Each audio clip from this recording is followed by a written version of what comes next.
How many times have you walked into a room and shrunk yourself because you didn't feel like you belonged? How many moments have passed you by because you waited for someone else to tell you that you were ready?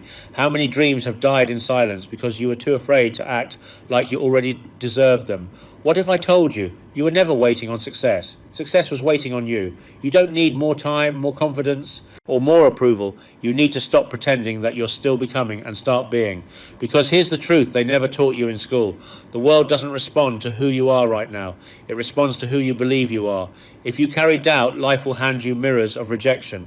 But if you walk like the best, speak like the best, and move like there is no one better, then the world starts to shift around you. People listen differently. Doors open. Energy bends. The universe rearranges to match the frequency of your belief. You don't need to be perfect. You just need to decide. This is not about faking confidence. This is about becoming the version fear has tried to silence. So ask yourself, who would you be if you stopped apologizing for your power? They told you to be humble, to wait your turn, to not stand out too much. So you learned how to dim your light just enough to be accepted. You walked into rooms playing small, hoping someone would finally notice the greatness inside you. But what if the real problem isn't that people don't see you? It's that you don't see yourself. What if every delay, every closed door, every overlooked moment was never rejection, but reflection? There was a man named Jack, New York born, worked in sales, smart, loyal, but invisible in every room he walked into. He did everything right, showed up early, played by the rules, never ruffled feathers. Yet he watched again and again as louder, bolder, less qualified men got promoted ahead of him. Until one day, fed up with feeling small, he asked his mentor, "Why don't they ever pick me?" The answer was quiet, but it shook him. Because you don't act like someone worth picking. That night, Jack didn't sleep. He stood in front of the mirror and asked himself one question. What if I acted like I already was the man I'm waiting to become? That was the shift. Not a costume, not arrogance. Identity. The next morning, his voice changed, his posture changed, his energy spoke before he did. And within weeks, he wasn't asking for permission. He was giving orders. Not because he faked it, but because he stopped apologizing for it. This is the truth most people never learn. The world treats you according to the role you claim, not the potential you hide. So what role have you been quietly playing all these years? And more importantly, when will you stop auditioning and finally own the stage? Because the moment you act like the best, the world starts treating you like it. There's a difference between wanting something and needing it like air, and most people never cross that line. They say they want success, they say they want freedom, but when the world tests them, they fold. Because deep down, it was never obsession, it was convenience. So let me ask you this, what's the one thing you would chase if no one clapped, no one watched, no one cared? What would you do if every time you failed, you had to start over, alone?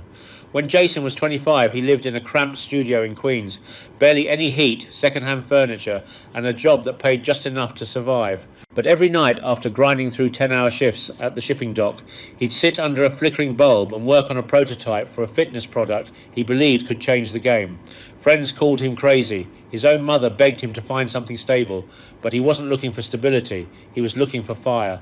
And one night, after years of silence and setbacks, a small distributor picked it up. Today, that brand is in every major gym on the East Coast. Now listen carefully, because this matters. A dream you're merely interested in will disappear the moment life gets hard. But a dream you're obsessed with, that will haunt you. It won't let you sleep. It won't let you quit.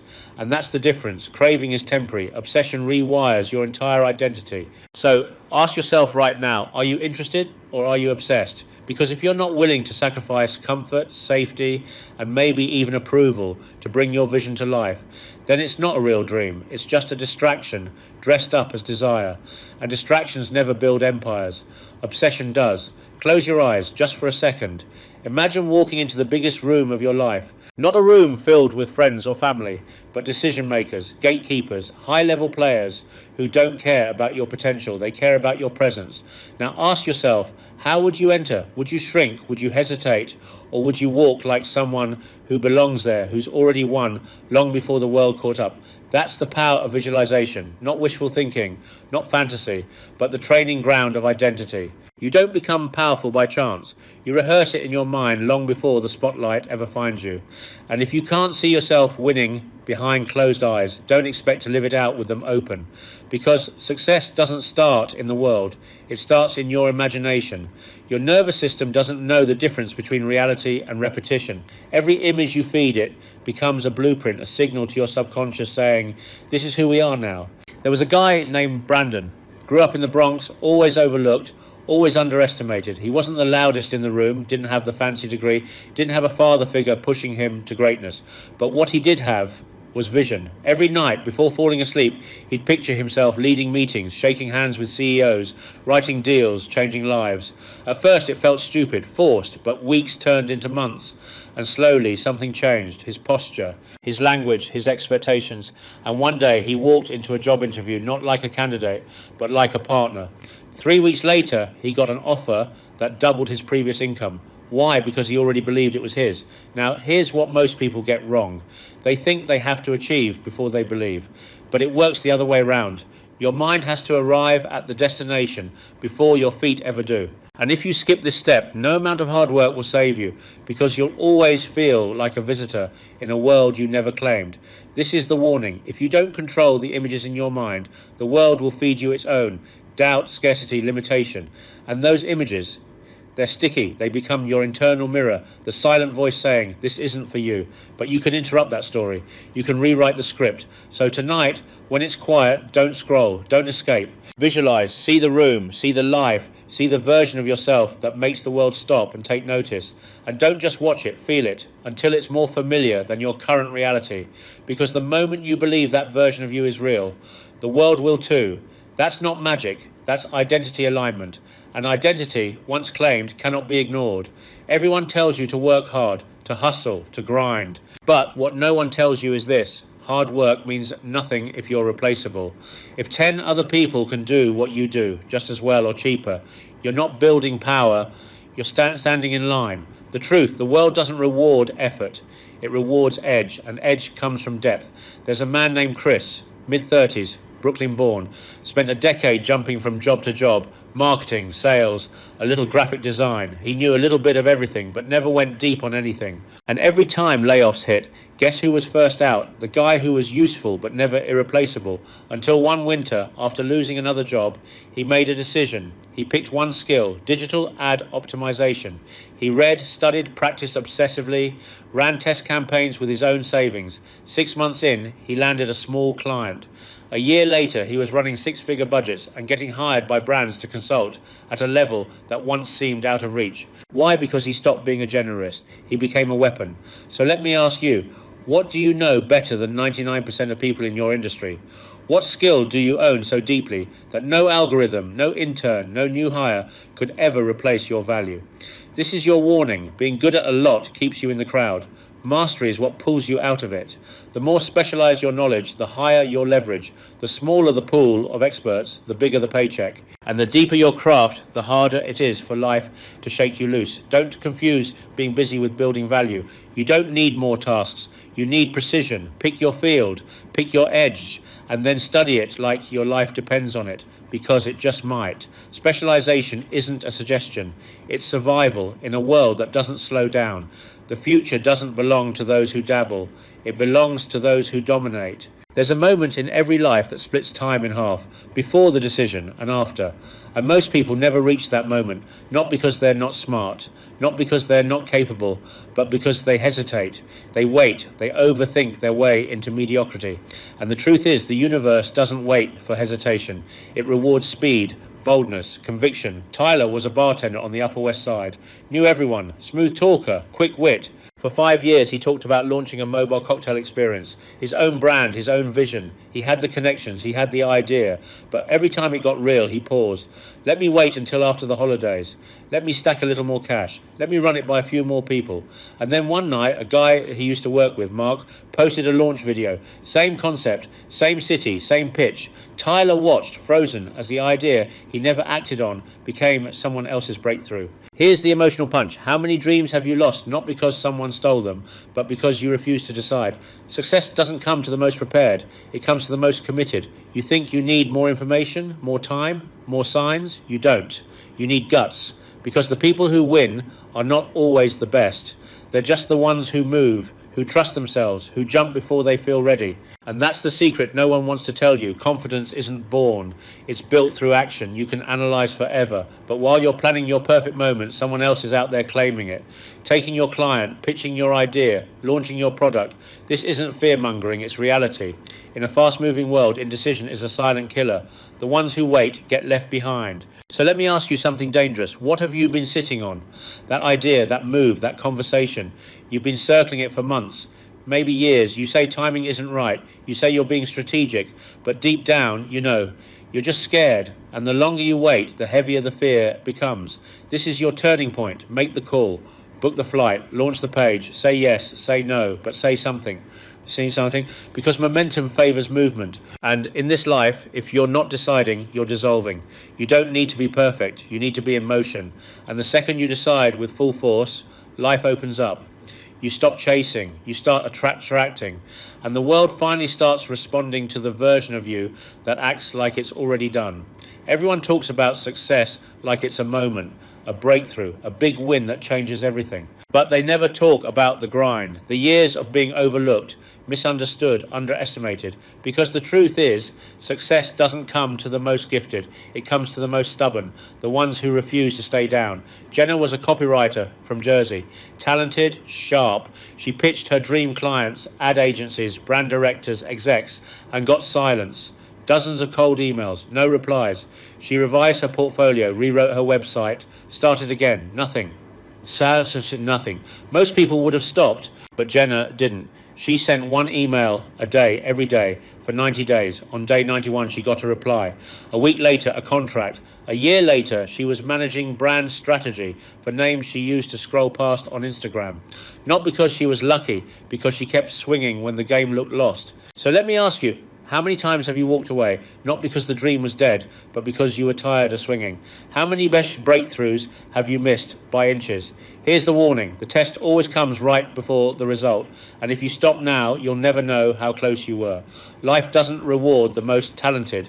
It rewards the most relentless. You don't have to move fast. You just have to keep moving. Manon, one more pitch, one more rep, one more call. Every time you push past that moment, you want to quit. You add weight to your spirit. And one day when everyone else has stopped, you'll still be standing. That's when the tide turns, not with applause, but with silence and victory. The most dangerous voice in your life isn't out there. It's the one living quietly inside your head, the one you never question, the one that says, you're not good enough, or you're not ready yet, or worse, who do you think you are? That voice isn't truth. It's programming, and it didn't come from nowhere. It was installed by parents who doubted, teachers who dismissed, moments that broke you when you were too young to understand. The subconscious doesn't filter. It doesn't argue. It accepts whatever you give it, especially when you repeat it with emotion. Jake, a software engineer from Pittsburgh, used to tell himself he was just lucky to have a job. So he never asked for more, never spoke up. He watched less talented people leap ahead. One night, after missing a big promotion, he heard a podcast that said, your subconscious is just a tape recorder playing old fears on loop. That hit hard. For the next 30 days, he did something different. Every morning, he stood in the mirror and said, I lead, I build, I belong. At first, it felt stupid. Then something shifted. His tone changed. His ideas landed. His presence grew. 3 months later, he was managing the same team he used to shrink around. Why? Because he rewrote the tape. Now, ask yourself, what old phrases are still running your life? Whose voice is controlling your decisions without you even realizing it? Here's the danger. If you don't program your mind, the world will do it for you. It will feed you fear, distraction, comparison, and you'll follow, thinking it's your own thinking. But the mind is plastic. It can be reshaped, not with force, but with repetition, with ritual. Say what you want to become every day out loud. Attach feeling to the words. Your subconscious doesn't understand sarcasm. It only understands frequency and emotion. So feed it belief, feed it power. Until that new voice inside you doesn't just sound different, it feels like home. You're not just shaped by your choices. You're shaped by who's watching you make them. Every conversation, every room you sit in, every opinion you absorb without realizing it, it's either building your future or draining it. And the scariest part, you don't notice the damage until it's already done. Ryan was a web developer from Queens, talented, self-taught, big vision. But his circle, small thinkers, they laughed at ambition, called his dreams too much, told him to be realistic, and for a while he believed them. He started pulling back, not because he lost faith, but because he didn't want to outgrow the people he loved. Until one night he went to a startup meetup on a whim. He heard someone talk about raising capital, building teams, scaling global. It hit him like a punch to the gut, not because he couldn't do it, but because he suddenly realized he'd never even heard someone talk like that before. Here's the truth. If your environment doesn't challenge your limits, it will teach you to protect them, slowly, quietly, and you'll call it loyalty, you'll call it comfort, but it's a cage. So ask yourself, who in your life makes you feel bigger after you talk to them? Who makes you uncomfortable in a good way? Who holds you to your higher self, not your history? The people you allow in your mind are shaping your future. And if you don't build a mastermind, you'll unconsciously absorb a mindset, one that either expands your vision or traps it in place. Be careful, because your next level isn't just about what you do, it's about who you're doing it around. Choose wisely, because the wrong circle will cost you decades. Fear isn't the enemy, it's the messenger. But most people never listen long enough to decode the message. They run, they retreat, they label it a red light, when in reality it's a signal flashing. This is where your power lives. Emma was a junior executive in Midtown, brilliant mind, sharp instincts, but every time she got close to pitching her own ideas in meetings, something gripped her. Not panic, hesitation, that quiet inner whisper, what if I mess up? What if they think I'm a fraud? And so she played it safe, nodded along, stayed small, until the day a man with less experience, less insight, presented a concept she had drafted in silence months earlier. He pitched it, the room applauded, and Emma? She smiled through the sting, but something cracked inside her that day. That was her turning point. Not because she lost, but because she finally saw the cost of holding back. What fear are you entertaining right now? Is it fear of failure? Fear of judgment? Fear of being seen fully? Here's the dark truth most avoid. Fear will not vanish. It adapts, it wears new faces, it follows you until you face it head on, and if you don't learn to use it, it will use you. Fear will talk you out of ideas that could have changed your life. It will convince you that safety is wisdom, that delay is strategy, and that comfort is peace. But fear doesn't want peace. Fear wants control. Now, listen carefully. Fear is not your block, it's your trigger, your direction, the very thing you're afraid of. That's the edge you're supposed to walk, not recklessly, but relentlessly. Because once you act with fear in your body and not against it, you begin to transmute it into fuel. Let it shake, let it tremble, but move anyway. Because the moment you step into what scares you most is the moment you meet the strongest version of yourself. Fear won't disappear, but its power will. Not because you silenced it, but because you spoke louder. Act like the winner, walk like the winner, decide like the winner, even when no one's watching, even when the room is silent, even when the mirror doesn't reflect the version of you that you know is coming. Move like it's already yours, because the truth is, the world won't hand you a crown. You have to carry yourself like royalty before anyone calls you king. You don't need permission to rise. You don't need applause to start. You don't need validation to transform. You need a decision, a full body, no going back decision, that who you used to be can't survive the life you're about to create. So ask yourself right now, what if you stopped explaining yourself? What if you stopped shrinking? What if you finally walked into every room like the person you were always meant to be? The world will believe you the moment you believe in you. Act like you're the best, and soon they'll have no choice but to agree. Because you don't manifest what you want, you manifest what you embody. This is your line in the sand. Not tomorrow, not next week. Right now, you already have everything it takes. You already know what needs to be done. All that's left is for you to own it. No more playing small, no more hesitating, no more waiting for the world to notice. You notice, you choose, you commit, and when you do, everything shifts. Because here's the truth, they'll never teach you in school. You didn't fake confidence, you built it. You didn't wait for success, you became it. And now, you're undeniable.